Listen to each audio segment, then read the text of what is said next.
Hi నమస్తే. నేను మీ journalist రెహమాని. ఆంధ్రప్రదేశ్‌లో నెలకొన్నటువంటి శాంతి భద్రతల సమస్యపై కేంద్ర హోంశాఖ సీరియస్ అయింది. ముఖ్యంగా ఏపీ ప్రభుత్వానికి కేంద్ర హోంమంత్రి అమిత్ షా ఒక వార్నింగ్ ఇష్యూ చేసినట్టు తెలుస్తోంది. సో, దీనికి వివరణ ఇచ్చేందుకు ఇవాళ ఏపీ మంత్రి నారా లోకేష్ హుటాహుటిన ఢిల్లీ వెళ్ళనున్నారు సాయంత్రం బయలుదేరి. సో, ఢిల్లీ వెళ్ళిన తర్వాత ఆయన కేంద్రంలోని బీజేపీ నేతలతో ముఖ్యంగా హోంమంత్రి అమిత్ షాను కలిసి ఇక్కడ ఏం జరిగింది అనేది వివరణ ఇచ్చుకునే ప్రయత్నం జరగనుంది. అంటే ఓవరాల్‌గా ఏదైతే ఇష్యూ జరిగిందో తిరుమల లడ్డూ విషయంలో ప్రశ్నించిన పాపానికి అంబటి రాంబాబుని అరెస్ట్ చేయడం, అంబటి రాంబాబు ఇంటిపై దాడి చేయడం, అంబటి రాంబాబు ఇంటిని నిప్పంటించడమే కాకుండా అటు జోగి రమేష్ ప్రశ్నించినందుకు జోగి రమేష్ ఇంటిపై కూడా అల్లరి మూకలు దాడి చేసి అతని ఇంటిని కూడా నిప్పంటించినటువంటి పరిస్థితి. సో, పెద్ద ఎత్తున అల్లరి మూకలు టీడీపీ మనుషులు పెద్ద ఎత్తున బూతులు తిడుతూ మా వైసీపీ మాజీ నేతలు వైసీపీ మాజీ మంత్రుల ఇళ్లను టార్గెట్ చేసుకొని వాళ్ళపై దాడి చేయడమే కాకుండా ఆ ఇంటిని దహనం చేసినటువంటి పరిస్థితి. సో, రాష్ట్రంలో నెలకొన్నటువంటి రాష్ట్రంలో శాంతి భద్రతలు ఎంత అధ్వానంగా ఉన్నాయనే దానికి ఇది పక్కా నిదర్శనం. సో, ఈ విషయం నేషనల్ మీడియాలో చాలా ఫోకస్ అయింది గత 2 రోజులుగా. సో, ఈ సంఘటన జరిగి గత 2 రోజులు అవుతున్నా సరే, అటు ముఖ్యమంత్రి చంద్రబాబు నాయుడు గానీ, ఇటు డిప్యూటీ సీఎం పవన్ కళ్యాణ్ గానీ ఈ విషయంపై ఎక్కడా స్పందించినటువంటి పరిస్థితి లేదు. కానీ ఇప్పుడు తాజాగా ఇవాళ చంద్రబాబు నాయుడు దీనిపై మాట్లాడిన పరిస్థితి.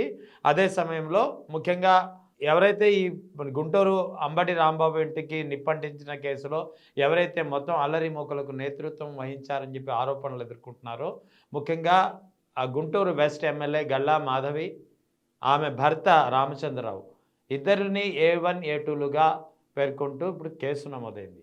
సో, కూటమి ప్రభుత్వం దాదాపు ఈ ఘటన జరిగినటువంటి 2 రోజుల తర్వాత ఇప్పుడు పోలీస్ స్టేషన్లో కేసు నమోదైంది.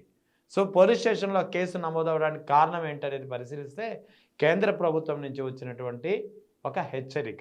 కేంద్ర హోంశాఖ చాలా సీరియస్ అయింది. ఎందుకంటే నేషనల్ మీడియాలో ఈ విషయంపై పెద్ద ఎత్తున ఫోకస్ అయింది. నేషనల్ మీడియాలో పదే చాలా ఛానళ్ళు దీన్ని ప్రసారం చేస్తున్నాయి. వైసీపీ మాజీ మంత్రులను టార్గెట్ చేస్తున్నటువంటి కూటమి ప్రభుత్వం అనేది ఒక ప్రధానంగా వస్తున్నటువంటి వార్త.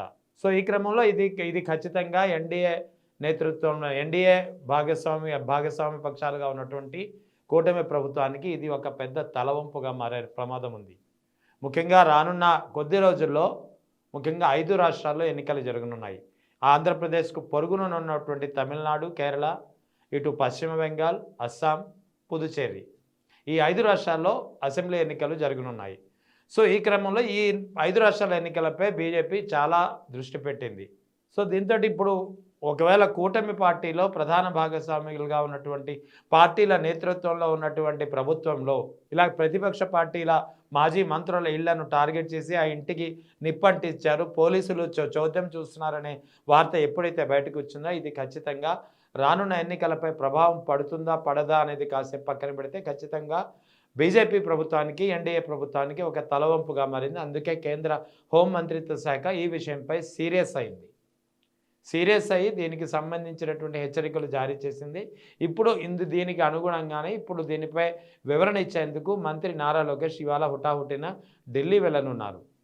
ఇప్పటికే ఈ విషయం మీద బీజేపీ నేతలు జీవీఎల్ నరసింహారావు వంటి నేతలు ఇటు తర్వాత సుజనా చౌదరి వంటి నేతలు కూడా ఈ దాడి ఘటనను పూర్తిగా ఖండించారు. ఇలాంటి సంస్కృతి మంచిది కాదని చెప్పి హితవు చెప్పినటువంటి పరిస్థితి.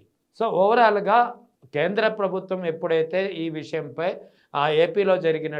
ఏపీలోని అంబటి రాంబాబు అటు జోగి రమేష్ ఇళ్లను నిప్పంటించినటువంటి పరిస్థితి, లా అండ్ ఆర్డర్ అత్యంత దారుణంగా మారిన పరిస్థితిపై ఎప్పుడైతే కేంద్ర హోంశాఖ సీరియస్ అయిందో ఆ తర్వాతే ఏపీ ప్రభుత్వంలో చలనం వచ్చింది. ముఖ్యంగా పోలీసులు కేసు నమోదు చేశారు. ఇప్పుడు నా మంత్రి నారా లోకేష్ కూడా హుటాహుటిన ఢిల్లీ వెళ్ళి దీనిపై వివరణ ఇచ్చే పరిస్థితి నెలకొంది. సో, ఓవరాల్గా జరిగినటువంటి ఈ సంఘటన తిరుపతి లడ్డు, అంబటి రాంబాబు, జోగి రమేష్ ఇళ్లపై దాడి, ఇళ్లకు నిప్పంటించిన వ్యవహారం, శాంతి భద్రతలు క్షీణించడం ఈ మొత్తం అంశం ఇప్పుడు కూటమి ప్రభుత్వానికి ఒక పెద్ద తలవంపుగా మారింది.